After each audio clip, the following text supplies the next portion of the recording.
नमस्कार दोस्तों, मैं डॉक्टर मोहन सिंह दुले। आज अपन एक इंपॉर्टेंट टॉपिक डिस्कस करेंगे स्वास्थ्य चर्चा में। सेल्फ मेडिकेशन आए दिन देखने को मिलता है कि पेशेंट मेडिकल की दुकान पर जाता है और दवाई खरीद के खा लेता है।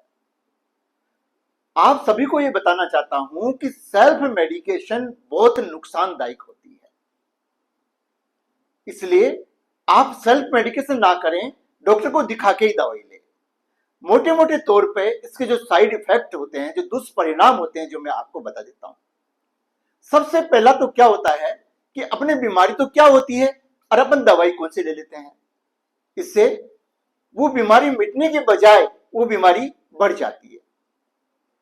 कई बार क्या होता है, कोई मेडिसिन लिया आपने मेडिकल स्टोर वालों से, तो ना तो उसको नॉलेज रहती है ना आपको नॉलेज रहती है, और वो दवा साइड इफेक्ट कर जाती है।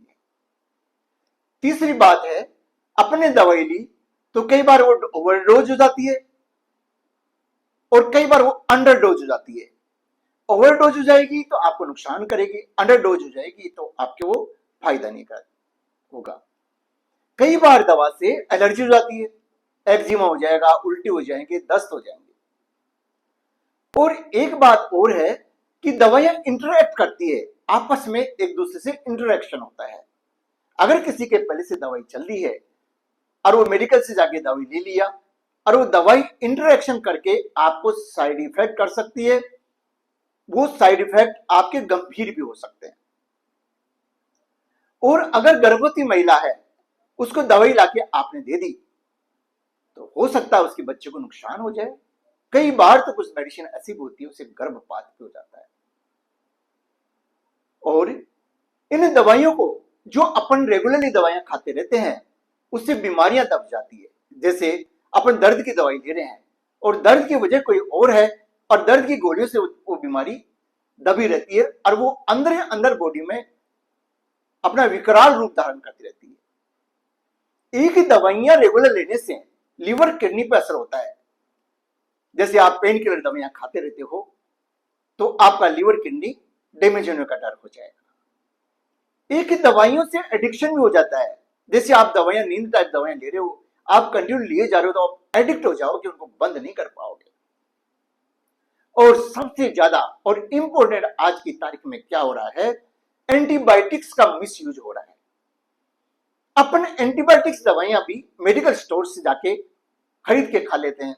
जैसे कि कोरोना के बाद में एजिथ्रोमाइसिन इतनी पॉपुलर हुई है कि कोई किसी को भी लगता है कि यार कोई इन्फेक्शन हो गया, अब उसको ये भी नॉलेज तो कैसे हो सकती है कि वायरल है, बैक्टीरियल है, कौन सा फंगल है, कौन सा है, और वो जाता है मेडिकल स्टोर के ऊपर और एजिथ्रोमाइसिन खरीद के खा लेता है। इससे क्या होता है, ड्रग रेजिस्टेंस डेवलप होता जा रहा है। अपने इंडिया में बहुत ज्यादा ड्रग रेजिस्टेंस है क्योंकि एक तो काउंटर सेल से, मेडिकल स्टोर से पेशेंट खुद दवाइयां ले लेके खाता रहता है।